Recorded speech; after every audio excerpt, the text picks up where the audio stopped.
Teka lang medyo disturbing to. Nito lang kasi may hinuling 3 tao na sinasabing mga spy ng China dito sa Pilipinas. Binabayaran daw sila ng hundreds of thousands of pesos gamit ang e-wallet. Tapos ang kapalit nito, sensitive military information. Ang nakakaalarma pa, ang mga taong ito ay hindi basta-basta. Mga tauhan mismo ng Philippine Navy at National Defense. Yikes! Kapwa Pinoy na ibinebenta ang sariling bansa.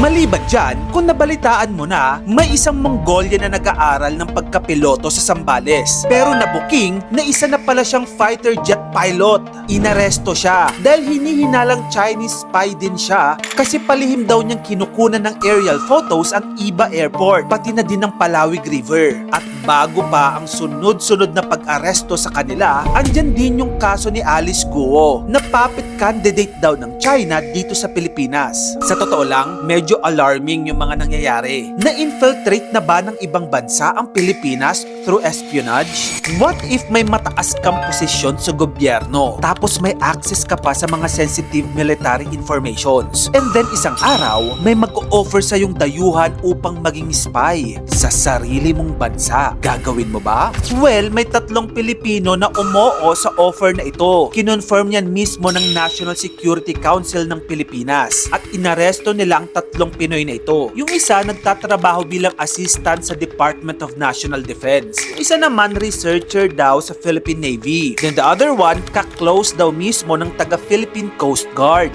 Ayon sa mga authorities, ang mga impormasyon na ipinasa daw nila sa Chinese handlers ay katulad ng mga deployment ng military personnel, listahan ng defense staff, at sensitive informations tungkol sa resupply missions ng Pilipinas sa West Philippine Sea. Yung mga mission na ito na tinatawag na RORE o Rotation and Resupply Missions, basically sila yung nagdadala ng food, supplies at support sa mga sundalong Pilipino na nakaistasyon sa mga disputed areas tulad ng Second Thomas Shoal sa Spratly Islands. Kaya kung may impormasyon tungkol dito na mapunta sa ibang bansa, delikado. Pwedeng malagay sa panganib ang buhay ng mga sundalo natin. Ayon sa National Security Council, seryosong national security issue ito. Pero sinabi rin nila na limited lang ang nalik na impormasyon at mabilis nilang na-shutdown yung channels na ginamit para maglabas ng data. Pero ayon pa sa mga opisyal, posible raw na may iba pang kasabwat na hindi pa nahuhuli. Pero bakit nga ba umabot tayo sa ganito?